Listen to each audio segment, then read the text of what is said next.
Good afternoon. Today I'm going to walk you through the depreciation methods. We're going to start out with the simplest of the methods, which is the straight line method. So with that, I'd like to do a screen share and look at an exercise which is from our textbook. In this exercise, we are told that Lockhart Company purchased a machine on January 1st, 2017 for $80,000. It's estimated to have a salvage value of $8,000 after a useful life of 8 years. They've asked us to do the exercise in two parts. In part one, they've asked us to calculate the depreciation expense for 2017 using the straight line method. In part two, they've asked us to calculate the depreciation expense again using the straight line method, but to change the assumption. And the assumption that we're changing is that the machine was purchased on September 1st, 2017. So anytime I have an exercise along these lines, I'd like to identify all the pertinent information and write that down over here separately.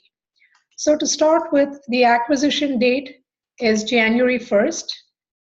The original cost of the asset, they've told me, is $80,000.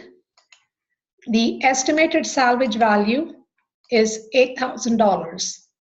For the straight line method, this number is relevant, this salvage value. My depreciation base is going to be $72,000. What that means is this is the total amount I need to depreciate over its estimated useful life of 8 years. So this is the time period we are looking at when I'm going to depreciate the asset.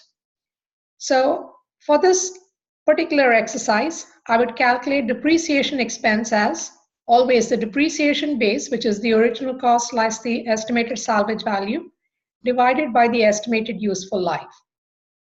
So it's a fairly standard formula. If estimated salvage value is not given, we assume it's going to be 0. In this case, they have given it to me.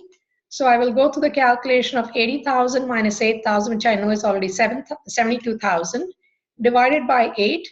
This gives me my depreciation expense at $9,000 per year. So every year I'm going to depreciate the asset at the rate of $9,000. We've not been asked to do the journal entry, but I'm going to do the journal entry over here.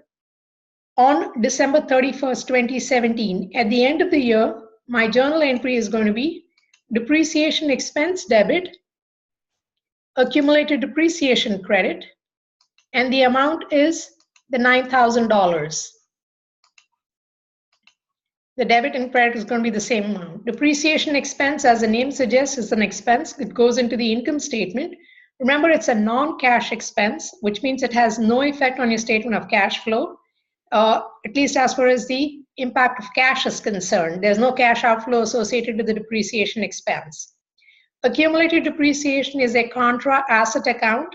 It's reported in the balance sheet as a subtraction from the relevant asset. Now, what would my journal entry be next year, December 31st, 2018? It's going to be identical. This journal entry is going to repeat itself for 8 years. I'm going to do the journal entry for 8 years. At the end of 8 years, I would have fully depreciated the asset. My accumulated depreciation will add up to $72,000. That's a depreciation base. If I sell my asset exactly at salvage value, the estimated salvage value, I'll have neither a profit or a loss. If I sell it for more than that, I'm going to have a profit. Less than that, I'm going to have a loss I'll record in my books. So fairly straightforward. Once again, remember the formula: depreciation expense equals the original cost minus estimated salvage value divided by the estimated useful life. Now let's look at part B and see what's different. The only thing different is this date of acquisition. So I'll again copy all the information down from the problem, and let's see how things are going to switch up over here.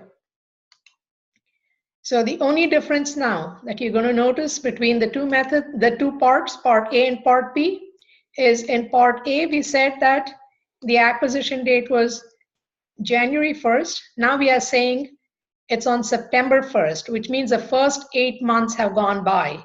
I didn't have the asset.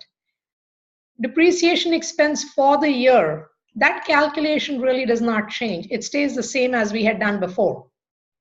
That calculation is going to stay the same. Annual rate of depreciation is 9,000 per year. But for that first year, how long did I have the asset for? I had it only for 4 months, September through December. So I'm going to make an adjustment over here. Depreciation expense for 2017 is going to be calculated as 9,000 is for 12 months multiplied by 4 over 12. That's September, October, November, December. That's 4 months. And I've calculated my depreciation expense to be $3,000 for the first year. So let's do our journal entries again. The accounts we debit and credit, the date on which it happens, all of that stays the same. The difference over here is in the first year, my depreciation expense is only $3,000. I cannot depreciate the asset for the full year because I didn't have the asset for the full year. I had it only for 4 months. What happens in the second year? The second year, I had the asset for the full 12 months. So I will depreciate the asset for the full $9,000. There will be no change for the following year. So what you will see in this case is you will have to add 1 year to the life of the asset in terms of useful life is still 8 years, but since I had 4 months in the first year, in the 9th year, I will have the remaining 8 months. So that journal entry is going to go over to 1 extra year. That is a calendar year, not the life of the asset. The life of the asset is still 8 months. So once again, the formula in the straight line method is original cost minus estimated salvage value divided by useful life.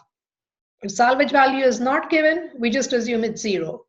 Who makes a decision about the salvage value? It's management's best guess. Who makes a decision about useful life? Again, the management's best guess, usually based on the manufacturer's recommendations. That's typically what you would expect over here for the straight line method. So this concludes the straight line method, and I'm going to create a new video for the next method.